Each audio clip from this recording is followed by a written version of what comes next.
Have you ever looked at your own reflection and felt like a stranger was looking back?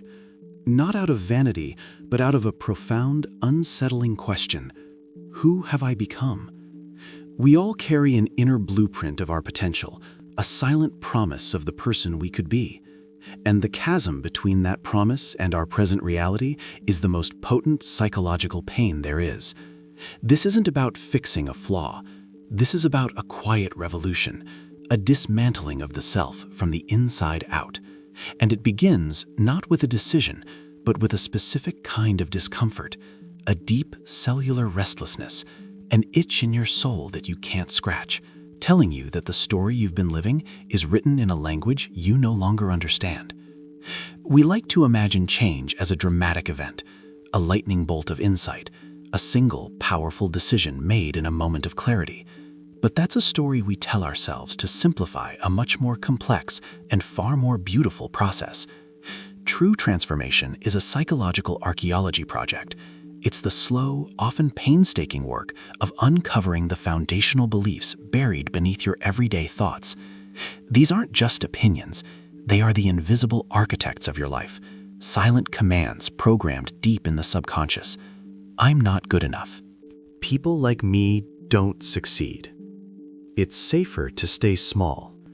They sound like passing thoughts, but they are the load-bearing walls of your identity, built in childhood, reinforced by experience, cemented by every time you chose safety over courage, comfort over growth, the known over the unknown. The first and most courageous act of transformation isn't tearing those walls down. It's simply noticing them. Turning on the light in a room you've been living in for decades and finally seeing the architecture. This moment of pure awareness is a psychological rebellion, because once you see the pattern, you can no longer be fully controlled by it. You might still follow the old script, but now you hear yourself reading the lines, and that distance, that sliver of space between the impulse and the action, is where freedom is born. It is the crack in the fortress of your self-concept where the light gets in. Psychologists like Carl Jung called this process individuation, the integration of the fragment itself. Abraham Maslow saw it as the climb towards self-actualization. But you don't need the terminology to feel the truth. It begins when the quiet agony of staying the same finally outweighs the terrifying prospect of change. It's the moment the whispered "what if" becomes louder than the roar of "but I can't." This is where modern neuroscience offers a stunning revelation. Your brain is not a fixed, hardwired machine. It is a living, malleable landscape, constantly reshaped by your experiences and, crucially, by your focused attention. This quality is called neuroplasticity. Every single time you consciously challenge an old belief, every time you pause a habitual reaction, question a self-critical thought, or choose a small action that contradicts your old story, you are not just thinking differently, you are physically, biologically rewiring your brain. New neural pathways form like fresh trails through a forest.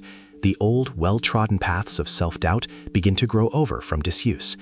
Transformation, in the most literal sense, is neurobiological construction. You are the sculptor, and your mind is the clay. Each conscious choice is the stroke of the chisel. But here lies the great paradox of change. We want the reward of transformation without the friction that makes it real. We seek growth, but resist the feeling of growing pains. And that resistance isn't a character flaw. It's a psychological immune system kicking in. Your mind, specifically your ego, has one primary job: to maintain a stable, consistent sense of self. It craves predictability. So when you start acting in ways that don't align with who you believe you are, when the disorganized person tries to be orderly, when the anxious person tries to be calm, your entire internal system sounds an alarm. Cognitive scientists call this homeostasis. This is why willpower so often fails. You're not just fighting a bad habit, you're fighting your brain's fundamental drive to preserve a familiar identity, even when that identity is the very thing causing you pain. Your ego would rather be a perfect prisoner than a messy, uncertain, free individual. This reveals a critical counterintuitive truth. Real, lasting transformation doesn't begin with new behaviors. It begins with a new self-concept. The identity must shift first. Think of it like this. If you see yourself as someone who is inherently bad with money, a budget will feel like a prison sentence. Your mind will find a way to sabotage it, to return you to the truth of your identity. But if you start to whisper to yourself, I am someone who is learning financial intelligence, or I am building a new relationship with money, something subtle changes. The behavior is no longer a forced action against your nature. It becomes a natural expression of a newly forming nature. The action proves the identity, and the identity makes the action easier. It's a self-reinforcing loop. You aren't doing something new to become someone new. You become someone new, and the doing flows from that new state of being. This is why the journey is rarely a straight line. It's a cycle, much like the seasons or the hero's journey. There's progress, then doubt, a breakthrough, then a bewildering regression. Psychology identifies a crucial phase in this cycle, the liminal space. This is the unnerving in-between state. You are no longer who you were, but you are not yet who you are becoming. It's a psychological nowhere land, fraught with uncertainty, often filled with grief for the old self you're leaving behind. And yet, this disorientation is not a sign you're lost. It is the essential empty canvas on which your new self will be drawn. Your brain is literally in a state of rewrite. The default mode network, the part that houses your personal story and sense of self, becomes highly active. It's breaking the old narrative to make room for a new one. This is where most journeys stall, because we mistake this necessary chaos for failure. We try to rush through it, or we retreat back to the familiar misery of the old identity. But transformation requires you to endure this in-between, to let the discomfort of cognitive dissonance, the mental strain of holding two conflicting beliefs, do its work. Instead of quickly changing your actions back to fit the old belief, you must let the tension linger until the belief itself is forced to evolve. So how do you navigate this liminal space without turning back? The answer is not more force, but more honesty. Radical, compassionate self-honesty. Transformation is sabotaged by a subtle form of self-rejection, the belief that you must fix what's broken. But true psychological change is not an act of fixing, it's an act of integration. It's about welcoming home the exiled parts of yourself with curiosity, not condemnation. Let's say you struggle with procrastination. Attacking yourself for being lazy only strengthens the cycle. But what if you approached it with investigative honesty? What is this procrastination protecting me from? Is it a fear of failure? A fear of the judgment that might come with success? Or is it a quiet rebellion against a task that feels inauthentic? When you meet the behavior with compassion, you disarm the defense mechanism. The need to procrastinate begins to dissolve because the hidden fear is finally being acknowledged and addressed. This is where emotional awareness becomes your compass. You cannot transform what you refuse to feel. Emotions are data, direct messages from your subconscious. Anxiety might be a signal that you're straddling your old and new identities. Sadness might point to the loss of a familiar, even if limiting, way of being. When you learn to sit with these feelings, to interpret them instead of numbing or reacting to them, you move through them. Studies show that practices like mindfulness and self-compassion calm the brain's threat response, the amygdala. This allows the prefrontal cortex, the seat of rational choice in long-term planning, to come back online. In simple terms, being kind to yourself in your discomfort isn't soft, it's strategic.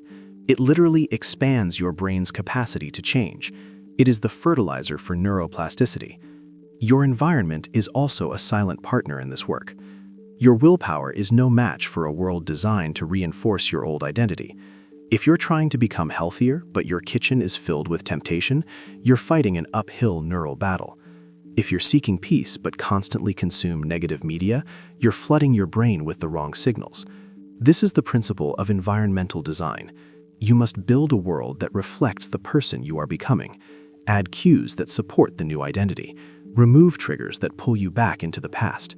Surround yourself, even from a distance, with voices that echo your potential, not just your history. You cannot plant new seeds in poisoned soil and expect them to thrive. And then there is the power of embodiment.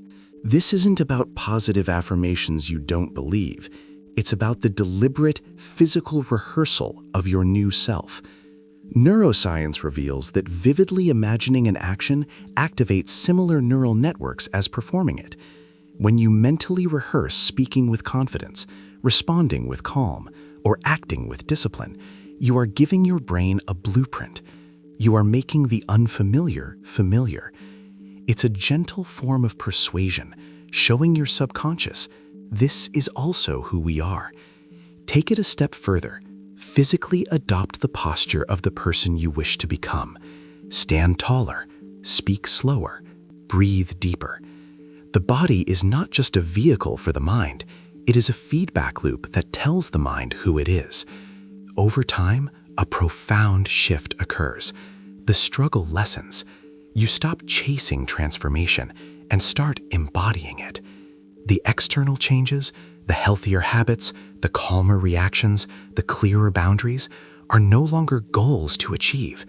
They become natural expressions of an inner alignment. You realize that what you were seeking wasn't a new person, but the integration of the person you always were beneath the fear and conditioning. The mask you built to survive the world starts to feel loose, and you begin to take it off. One layer of expectation, one scar of old pain at a time. This journey never truly ends, because the self is not a destination. It's a dynamic, unfolding process. Life will continue to present thresholds, each an invitation to shed another layer, to expand into a wider version of yourself. You'll spiral back to similar lessons, but from a higher vantage point, with more wisdom and less fear. The final, quiet miracle of self-transformation is this.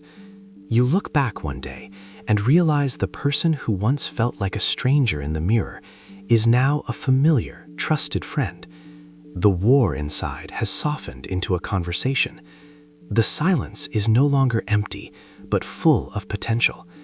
And you understand in your bones that to live is not merely to exist, but to evolve, consciously, courageously, and continuously, forever reaching toward the light of your own unfolding.